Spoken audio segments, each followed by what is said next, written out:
Hi there everyone, my name's Dave West, I hope we're all doing well. So welcome back to another Ultimate Video Test, and today I'm checking out the OnePlus Nord. Now, as with all Ultimate Video Tests, I'll leave all of the main camera specifications down in the description, and I'll just run through some of the high level features throughout the video to help us save you some time. And if you really love this kind of video, then please do consider subscribing so you don't miss more videos coming like this very soon on the channel. And don't forget to hit the notification bell so you can be told when the next video is available. So we're starting with the front facing camera then, and there are two front facing cameras. There's this one, which is a 32 megapixel fixed focus camera, and this can record video at up to 4K at 60 frames per second, and it has electronic image stabilisation, auto HDR, and also stereo sound recording.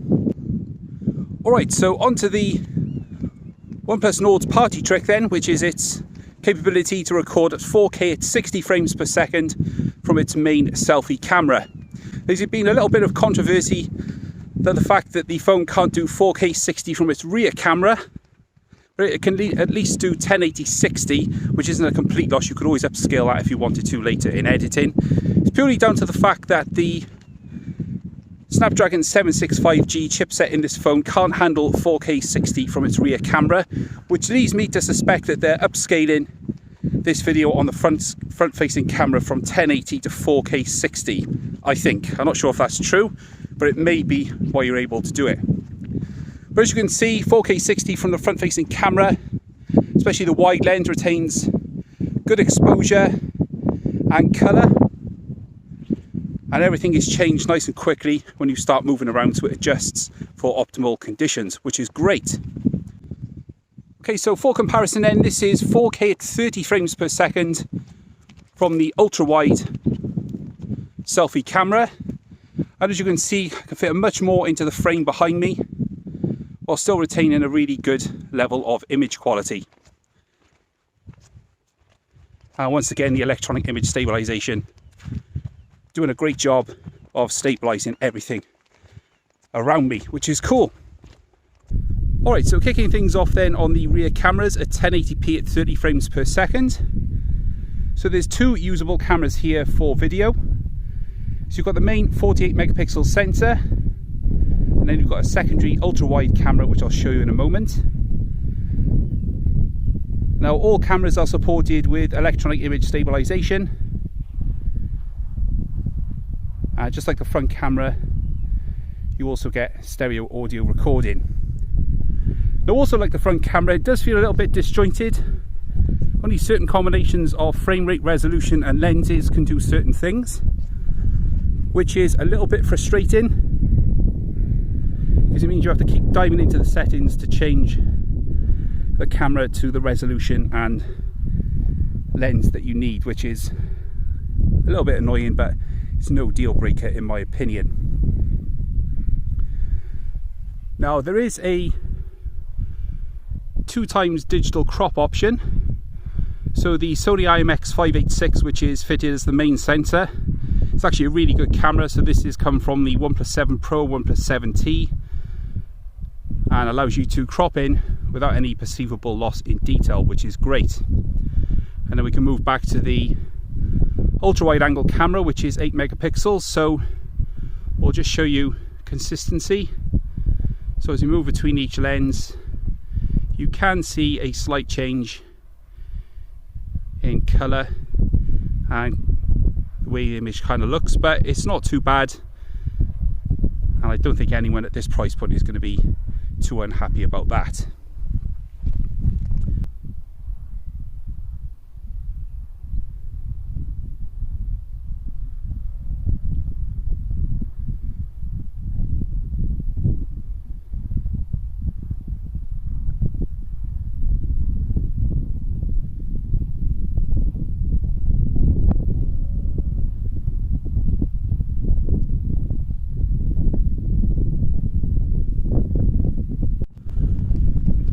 Okay, so moving up to 1080p at 60 frames per second. This is the only resolution that allows you to record 60 frames per second, and also the only rear camera which allows you to use 60 FPS. You can't use the ultra wide camera to record in 60 frames per second. So again, going back to the fact that the camera software does just feel a little bit disjointed in that there's so many different options for different cameras. Admittedly, this is a mid-range device, so we can't expect everything. However, coming from a OnePlus 8 Pro, which you can just leave in 4K 60 and use every single lens, it does take a little bit of getting used to.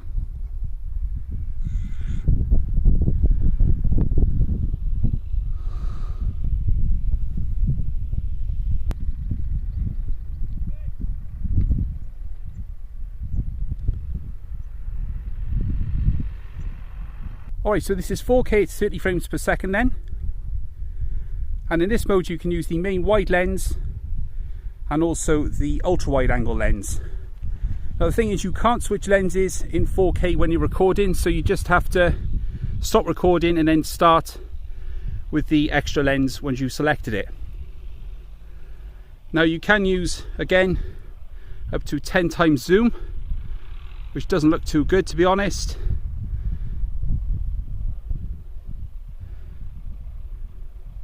So 2 times is around about acceptable, I think.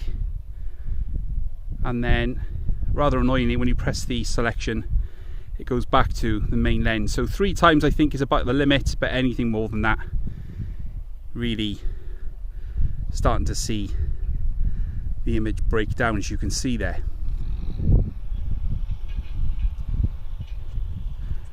You let me know what you think of the OnePlus Nord video quality down in the comments. Okay, so before I move to the ultra wide lens at 4K 30, let's just check out autofocus. We can see, just like with pretty much every OnePlus device, it's nice, smooth, quick autofocus. Even when I move around here with lots of background objects, you can see that the lens gets a nice smooth lock. And you see you get a nice depth of field off this Sony IMX586 sensor. It is quite a narrow depth of field, so it's very center weighted and it's lots of fringing on the outside, but I still think it makes for quite a pleasing image as long as you frame carefully. As you can see, as I can move around there, it's a little bit slow sometimes catching on moving subjects, but it gets the job done. Cool.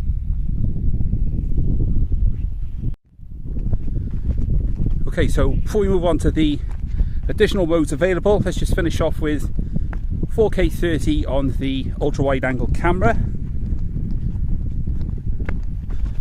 And obviously once you're in this mode, it's locked in this mode, there's obviously no selection to use the digital zoom. But we can check out the stabilisation as I walk, so if I just keep walking forward and just point the camera this way, you'll be able to see how well the phone copes with lateral movement stabilisation and how it keeps everything nice and smooth and stable inside of the camera frame, which is awesome.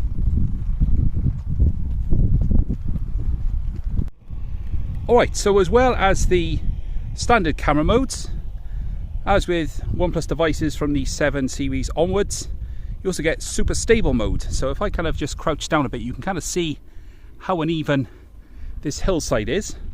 So what better way to show you super stable mode than to take a walk down here and make sure I don't go arse over tit. So let's just take a walk down, and trust me, it's really uneven. There's kind of potholes in this grass everywhere,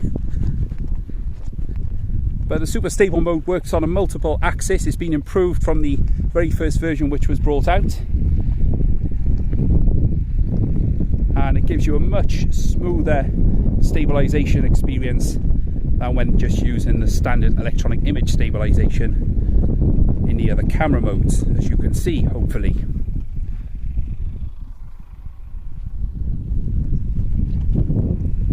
You can kind of see where I've walked from.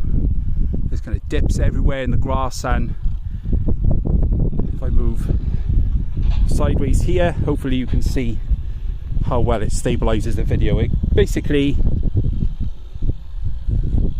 mimics the effect of a gimbal, if you like, and applies that to the video. It's very heavily cropped and it uses the ultra wide angle lens in order to achieve the effect, but I think it works really well, and it's a great addition if you want really smooth and shake-free video.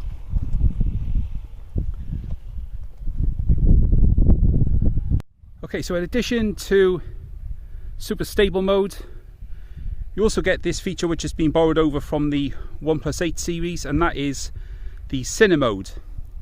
Now what this does is it crops in and gives you this kind of make-believe 21:9 aspect ratio. Of course the camera lens isn't actually in that format, so what they've done is cropped and then kind of filled the frame to give you this cinematic effect with the black bars top and bottom. Obviously you'll need a pinch to zoom at this point just to fill up your display, and depending on what kind of phone you have, it will probably fill up the entire display without any black bars, but if you're just watching on 16:9, then this will have some black bars on it. And once again, you can't switch the lenses as you go along. You have to stop and then reselect the ultra wide angle lens and then start recording again. But it's a nice feature. I don't think I would use it personally, but I'm sure there's people out there who will find some value in this. And as per the other modes, you can still use the digital crop zoom as well. So again, because the image has been cropped and stretched out a bit, 2 times is probably the best you're going to get. Anything further,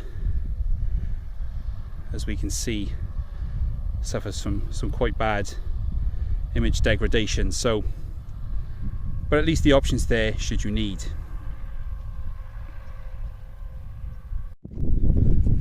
Alright, so here's 4K Cine with the ultra wide angle camera, and I think this is the most useful application of this mode.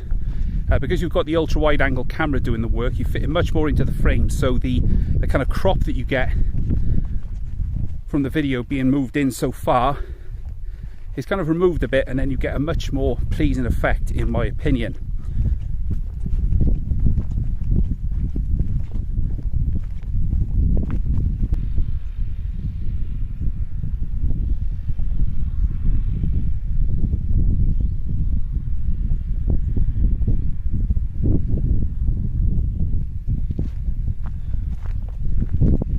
Because of the stabilisation,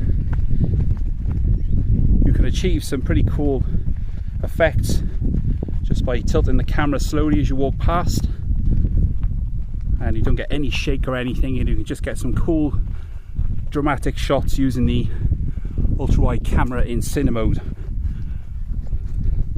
which I think is cool to have.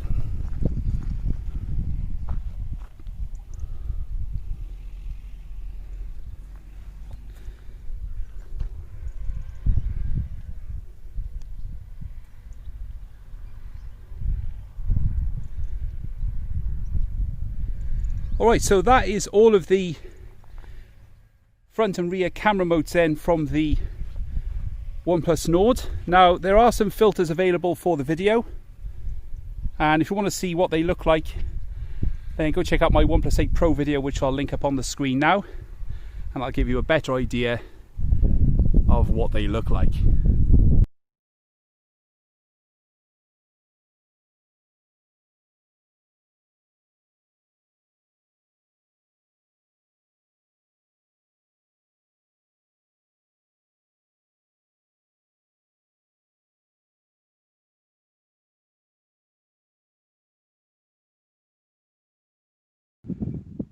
Alright, so that's the end of the OnePlus Nord Ultimate video test. It's a really great value smartphone in its own right, and I think it slots in nicely underneath the OnePlus 8 and the OnePlus 7 series in allowing you to have the full experience of Oxygen OS, plus a couple of nice bits on top as well with these additional cameras. Like I said, I do wish that they tidied up the camera UI a little bit. It's very frustrating having to kind of chop and change to use different cameras with different resolutions and frame rates. However, I'm hoping that that's something that they can improve on over time with future revisions of this phone, should there be any. So if you've got any comments or any questions about anything that you've seen in this video, then please do let me know down in the comments, and I'll get back to you as soon as possible. But for now, this has been my ultimate video test for the OnePlus Nord. My name's Dave West, and I'll catch you guys later.